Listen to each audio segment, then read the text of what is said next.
Welcome to Nabadarpan YouTube channel. সকলকে স্বাগত জানাই নবদর্পণ ইউটিউব চ্যানেলে। ফ্রেন্ডস, এখনও পর্যন্ত যারা চ্যানেলটি সাবস্ক্রাইব করেন, প্রত্যেকের কাছে রিকোয়েস্ট, আমাদের চ্যানেলটি সাবস্ক্রাইব করে আমাদের পাশে থাকুন, আমাদেরকে এগিয়ে যেতে সাহায্য করুন, আমাদের পরবর্তী ভিডিও বানানোর উৎসাহ দিন। ফ্রেন্ডস, আজকে আলোচনা করব ফুটবলের রাজপুত্র দিয়েগো মারাদোনার জীবনে। চলুন ভিডিওটি শুরু করি।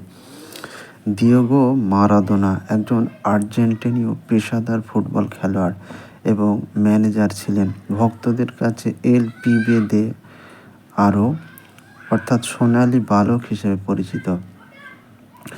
মারাদোনা তার খেলোয়াড়ি জীবনের অধিকাংশ সময় আর্জেন্টিনা জুনিয়র্স এবং নেপোলির হয়ে একজন মধ্যমাঠের খেলোয়াড় হিসেবে খেলেছেন। তিনি মূলত একজন আক্রমণাত্মক মধ্যমাঠের খেলোয়াড় হিসেবে খেললেও মাঝে মধ্যে দ্বিতীয় আক্রমণভাগের খেলোয়াড় হিসেবে খেলেছেন। বহু ফুটবল খেলোয়াড় এবং বিশেষজ্ঞ তাকে সর্বকালের সেরা ফুটবলার হিসেবে গণ্য করেন। মারাদোনাকে ক্রীড়া জগতের সবচেয়ে বিতর্কিত এবং গণমাধ্যমে উল্লেখযোগ্য ব্যক্তিবর্গের অন্যতম হিসেবে বিবেচনা করা হয়। 1991 সালে ইতালিকে মাদক পরীক্ষায় কোকেনের জন্য ধরা পড়ায় তাকে 15 মাসের জন্য ফুটবল থেকে নিষিদ্ধ করা হয়। 1994 ফিফা বিশ্বকাপে ইফিড্রিন পরীক্ষায় ইতিবাচক ফলাফলের জন্য তাকে প্রতিযোগিতা থেকে বাদ দিয়ে দেওয়া হয়। 2005 সালে তিনি তার কোকেনের নেশা ত্যাগ করেন। তার কড়া রীতির জন্য সাংবাদিক, ক্রীড়া বিশেষজ্ঞ এবং তার মধ্যে বেশ কিছু সময় মতভেদের সৃষ্টি হয়েছে। 1967-68 মরশুমে আর্জেন্টিনীয় ফুটবল ক্লাব এস্তিয়া রোহার যুব পর্যায়ের হয়ে খেলার মাধ্যমে মারাদোনা ফুটবল জগতে প্রবেশ করেন এবং পরবর্তীতে লস সোভিয়েতাস আর্জেন্টিনার জুনিয়র যুব দলের হয়ে খেলার মাধ্যমেই তিনি ফুটবল খেলায় বিকশিত হয়েছেন। 1976-77 মরশুমে আর্জেন্টিনীয় ফুটবল ক্লাব আর্জেন্টিনার জুনিয়র দলের হয়ে খেলার মাধ্যমে তিনি তার জ্যেষ্ঠ পর্যায়ের খেলোয়াড়ি জীবন শুরু করেন। আর্জেন্টিনা জুনিয়র্সের পঞ্চম মৌসুমে 167 ম্যাচে অংশগ্রহণ করার পর তিনি প্রায় 1.5 মিলিয়ন ইউরোর বিনিময়ে তাকে আর্জেন্টিনীয় ক্লাব বোকা জুনিয়র্সে যোগদান করেন। বোকা জুনিয়র্সে মাত্র এক মৌসুমে একটি লিগ শিরোপা জয়লাভ করার পর প্রায় 5 মিলিয়ন ইউরোর বিনিময়ে, যে উক্ত সময়ের বিশ্ব রেকর্ড ছিল, স্পেনীয় ক্লাব বার্সেলোনায় যোগদান করেন, যেখানে সেসার লুইস মেনোতির অধীনে তিনি 3টি শিরোপা জয়লাভ করেন। বার্সেলোনার হয়ে 2 মৌসুমে সকল প্রতিযোগিতায় 45টি ম্যাচে 30টি গোল করার পর প্রায় 7 মিলিয়ন ইউরোর বিনিময়ে ইতালীয় ক্লাব নেপোলিতে যোগদান করেন।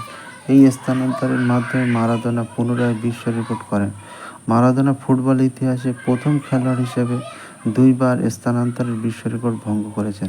পরবর্তীতে তিনি সোভিয়া লিওনেস ওল্ড বয়েজের হয়ে খেলেছেন। সর্বশেষ 1995-96 মরশুমে তিনি নিষেধাজ্ঞা কাটিয়ে পুনরায় বোকা জুনিয়র্সে যোগদান করেছিলেন, যেখানে তিনি 2 মৌসুম অতিবাহিত করে অবসর গ্রহণ করেছিলেন।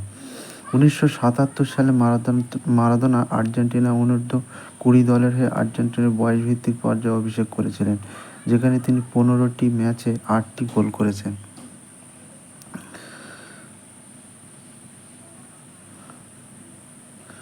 মারাদোনা আর্জেন্টিনা আন্তর্জাতিক পর্যায়ে অভিষেক করেন, যেখানে তিনি 91টি ম্যাচে 34টি গোল করেছেন।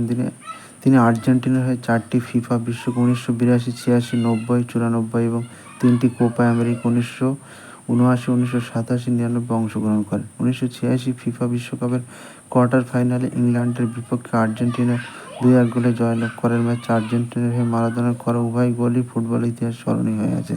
প্রথম গোলটি ছিল হ্যান্ডবল, যা হ্যান্ড অফ গড নামে খ্যাত, এবং দ্বিতীয় গোলটি মারাদোনা প্রায় 60 মিটার দূর থেকে ড্রিবলিং করে 5 জন ইংরেজ রক্ষণভাগে খেলোয়াড়কে পাশ কাটিয়ে করেন।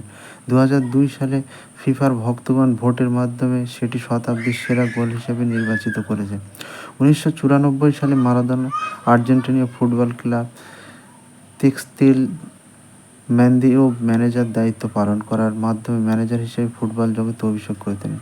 তেক্সাতিল মান্দায় মাত্র 1 বছরের ম্যানেজার হিসাবে দায়িত্ব পালন করার পর তিনি রেসিং ক্লাব ম্যানেজার হিসেবে যোগদান করেন। অতঃপর প্রায় 13 বছর ফুটবল হতে দূরে থাকার পর 2008 সালে আর্জেন্টিনা জাতীয় দলের ম্যানেজারের দায়িত্ব গ্রহণ করেন।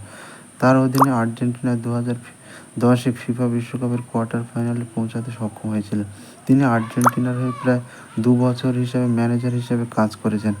পরবর্তীতে তিনি আলওয়াস, দরপেতিও, রিয়াস্তা, ফুজাইরা, দোরাদাস, সিনালোয়ার ম্যানেজার দায়িত্ব পালন করেছেন। 2018 সালের মে মাসে মারাদোনা বেলারুশীয় ক্লাব দিনামো ডিস্ত্রের নতুন সভাপতি হিসেবে নিযুক্ত হন।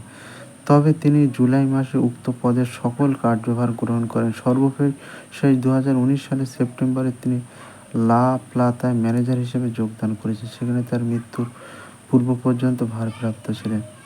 ব্যক্তিগতভাবে মারাদোনা বেশ কিছু পুরস্কার জয়লাভ করেন, যার মধ্যে 1986 সালে গোল্ডেন বল, 1990 সালে ব্রোঞ্জ বল জয় অন্যতম।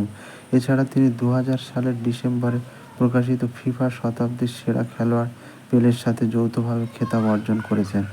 দলগতভাবে ঘরোয়া ফুটবলে মারাদোনা সর্বমোট 9টি শিরোপা জয়লাভ করেছেন, যার মধ্যে 1টি বোকা জুনিয়র্সের হয়ে, 3টি বার্সেলোনার হয়ে, 6টি নেপোলির হয়ে জয়লাভ করেছেন। অন্যদিকে আন্তর্জাতিক প্রতিযোগিতা